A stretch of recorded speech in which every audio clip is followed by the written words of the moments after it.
Nous, aux méthodes, en fait, on récupère l'offre qui a été montée par le marketing, c'est-à-dire tout ce qui est les tracés de ligne ainsi que l'offre en elle-même, la fréquence, les premiers départs, l'amplitude, toutes les contraintes scolaires ou les correspondances avec la SNCF, tout ce qui peut être aussi les flux passagers, la clientèle. Une fois qu'on a ces données d'entrée, c'est nous qui définissons les temps de parcours, donc de chaque ligne, de chaque course du réseau. Et une fois qu'on a les temps de parcours, on va graphiquer, c'est-à-dire retransmettre toutes ces informations sur nos logiciels. Et le but, ça va être d'avoir une offre cohérente. Ça va prendre en compte à la fois la dimension commerciale, une dimension économique, c'est-à-dire qu'on est comme une entreprise publique, on doit maîtriser nos moyens, nos coûts, et une dimension sociale. Derrière chaque véhicule, il y a des conducteurs, on a le droit, on a des accords à respecter. Donc c'est avec ces trois dimensions qu'on va nous graphiquer en conséquence pour avoir le réseau que vous connaissez aujourd'hui.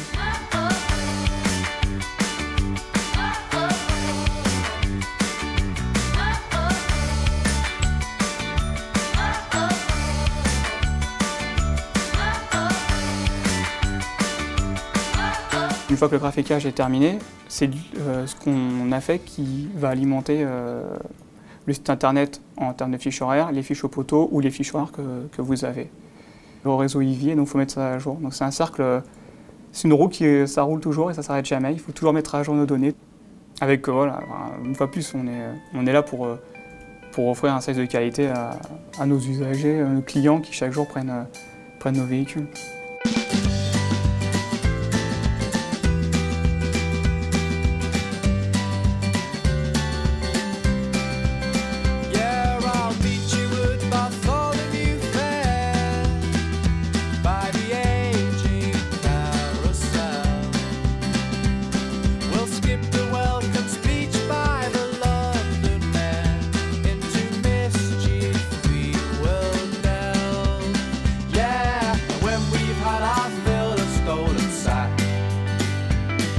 Alors le PC Régulation, son rôle premier est de faire en sorte que l'offre réelle soit la plus réaliste par rapport à l'offre théorique.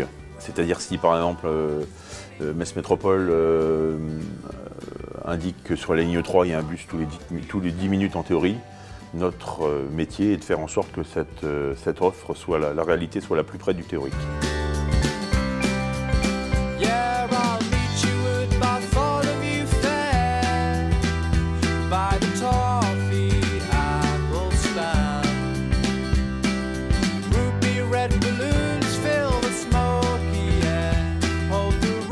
Alors, on peut rencontrer différents problèmes qui vont gêner à la circulation des autobus. Ça peut être une intervention de la police, une intervention des pompiers, ça peut être des bus en panne, ça peut être des bus bloqués suite à du stationnement. Notre travail est de faire en sorte qu'il y ait le moins de bus possible de bloqués sur l'intervention, sur le problème, de mettre en place une déviation pour qu'il y ait par exemple le moins d'arrêts de loupés, pour que ça soit le plus invisible pour la clientèle, quoi. Notre mission aussi est de régler certains problèmes mécaniques, alors de mécanique assez simple, ce qui est à notre niveau. Donc ça peut être simplement par des informations, en travaillant avec l'atelier, en donnant des indications au conducteur qui peut permettre de résoudre le problème. On peut devoir faire des changements de véhicules sur le réseau. Et nous, notre métier est de faire en sorte que cette gêne soit la moins importante possible, donc en réinjectant un autre véhicule avec un autre conducteur le plus rapidement possible pour qu'il y ait le moins de pertes commerciales possible.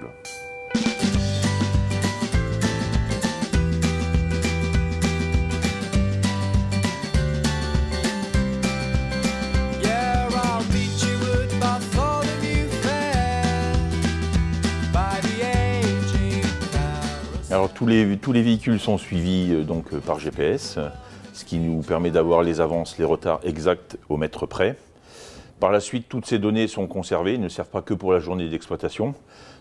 Tous les avances, tous les retards vont servir aux gens du méthode à recaler les horaires pour l'année prochaine. On est tous issus du métier de conducteur, qu'on a exercé avec différentes années en suivant la progression. Et ensuite, c'est un recrutement interne par concours.